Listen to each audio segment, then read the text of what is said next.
Right, so, welcome audience to the Reading Corner. Today we're going to be covering the lore segment for the Human Torch. Without further ado, here is the Fire Exemption Test.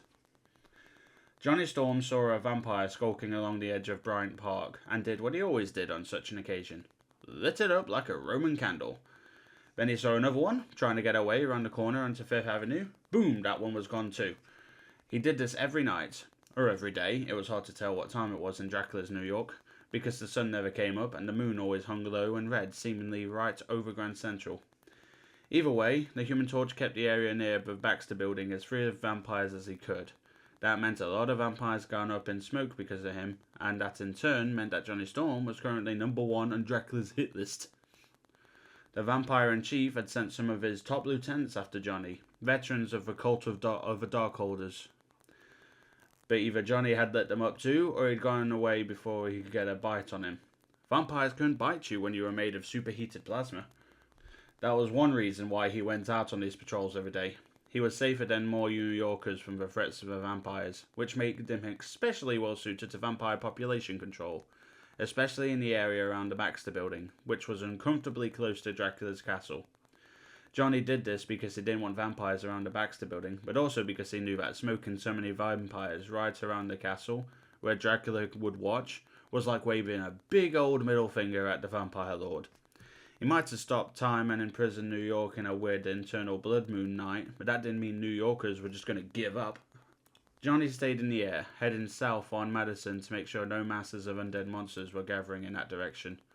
Also, he thought Ben Grimm was doing his own sweeps of a section of Park Avenue south of Dracula's castle. Probably vampires couldn't bite Ben either, but Jonny wanted to make sure.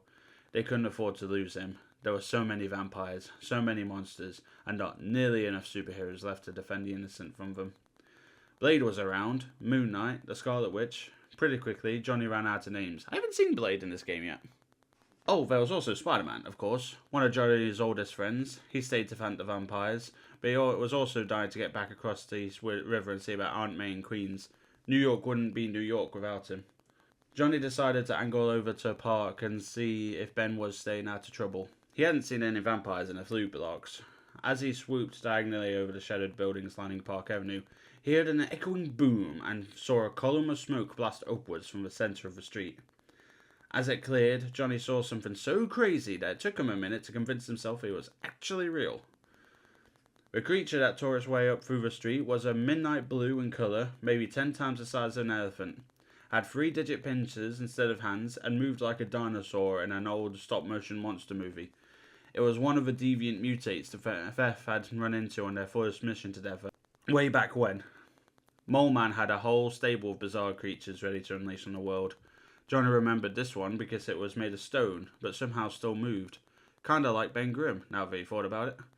And now here it was, tearing a huge hole in Park Avenue, revealing a destroyed subway tunnel below, and a cavern below that. As he got a better look at it, Jonny realised that something was different about it, and its surprise appearance suddenly made a lot more sense. Its eyes, he saw, burned with the empty glow you saw in lower level vampires, the minions Dracula and the other more powerful vampires created at will. So not only was it a giant rock monster, Jonny thought, it was a giant vampire rock monster. Clearly, Dracula was sick of just throwing more and more humanoid vampires at Jonny. He tried to take a different tack. This was a problem. Jonny couldn't burn it, so he wasn't sure at first how to fight back as the creature smashed its way up Madison Avenue towards the Baxter Building. It bared stony fangs and snapped at Jonny, who veered out of the way, streaking its side with fire to no effect. Holy smokes, he thought. Was it a vampire now too? How did they even bite this thing? Jonny wondered out loud. It was made of stone. If he couldn't burn it, how could a vampire bite it? The creature swiped at Jonny, missed, and brought its gigantic pincers down on the street hard enough that manhole covers up and down Madison Avenue flew up into the air like giant spinning coins. From the corner of 33rd, Ben Grimm charged into view. "Torch, you just draw trouble wherever you go," he growled. "Vampires aren't bad enough. This one's a vampire too," Jonny called back as the creature bared stone fangs and snapped at Ben. The thing swatted its jaws to the side and tried to stomp it back into the hole it made. "Crazy," he shouted. "This gun's gone to heck in a handbasket since Dracula came along." The monster shook Ben off and tried to spring on him, but for a guy made of orange rocks, Ben Grimm was fairly nimble. He got out of the way. What are we going to do about it? It's a good question. Johnny couldn't burn it, so the best thing they could do was what Ben was trying to do. Put it back in its hole and make sure it didn't come back out.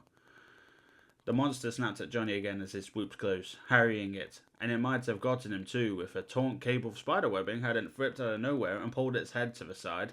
Hey, Torch! Spider-Man called out as he swung into the view. My spidey sense has been tingling like crazy for the last 10 minutes. Now I know why. You're just in time, Johnny answered, as he distracted the monster again by swooping close to its snapping jaws, and then narrowly avoiding its pincers, which stabbed through the air where he'd just been a second before. Get some webs on it, Pete. I'm going to dive under it. You're going to do what? The thing echoed incredulously. Easy, Johnny said. Pete gets it hanging over the hole. I get underneath it, then break the webs, and I'll help it down the hole. From underneath? The thing echoed again. Trust me, Johnny said as he dodged under another pincer. I can't break my webs. They're too strong, Spider-Man said. Can I? The thing asked. I don't remember ever trying. Maybe, Spider-Man wondered. I'd hate to plan on it now, you know. Yeah, Johnny had a thought. Ben, if you can't break the webs, you can just tear off part of a building that they're stuck to, right? Sure, Ben said. But you forgot one thing. I can't climb like him, jutting a rocky thumb at Spider-Man, and I can't fly like you. Johnny glanced over at Spider-Man and saw that Pete was reaching the same conclusion he was. I think we can work around that, he said. Oh no, Ben said. I don't want to. But Spider-Man had already snapped a web onto his back and started swinging him up into the air. More webs followed, binding the monster to the upper corners of the buildings on both sides of Park Avenue, so it hung in the middle, half in, half out of a hole it had made. Here was the hard part, Johnny thought. He had to get the monster to stay in one place, and the best way to do that was to offer himself up as bait. So he dove underneath it, and the monster pounced.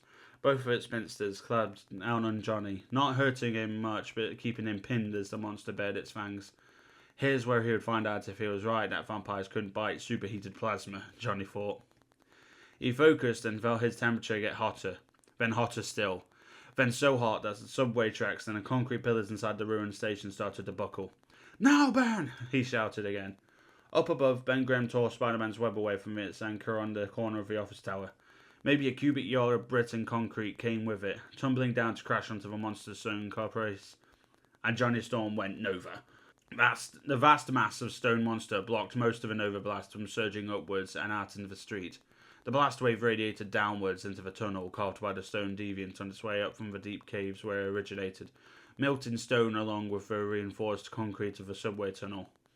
The monster couldn't burn, but the shock of the Nova blast stunned it and let Johnny break free. He streaked up out of a hole and it collapsed just apt over the monster, which tumbled into the bottomless cavern it had crawled out of just a few minutes before. Molten asphalt, steel, and stone sealed the hole, cooling quickly into a huge pit in the middle of Park Avenue. Phew, Johnny thought. Flame off, he said, and dropped to the street. Ben lowered into view on the end of one Spider-Man's webs. This is humiliating, he said.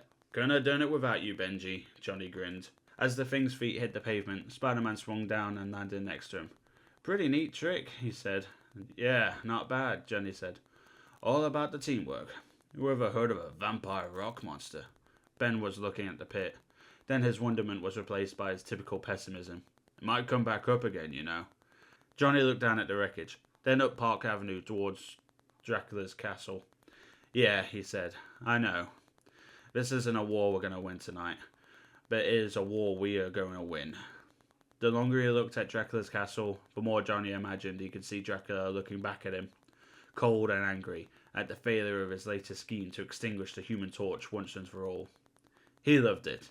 Come and get me, he dared the distant vampire lord, if you've got the guts. I do like this story. I love the idea of the Human Torch as sitting there thinking, I am Dracula's nemesis.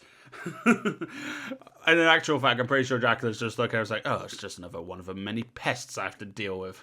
It's just like, just sends shit at the Baxter building while we just. But yeah, that's what a Human Torch is gameplay wise. He's an interesting duelist.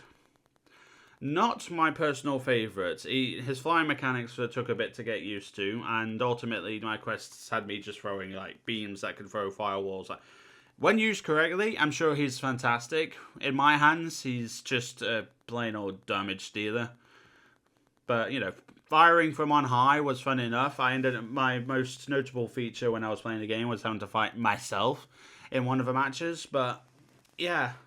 So, anyway, that was the Human Torch. So, thanks for watching, and I'll see you in the next one.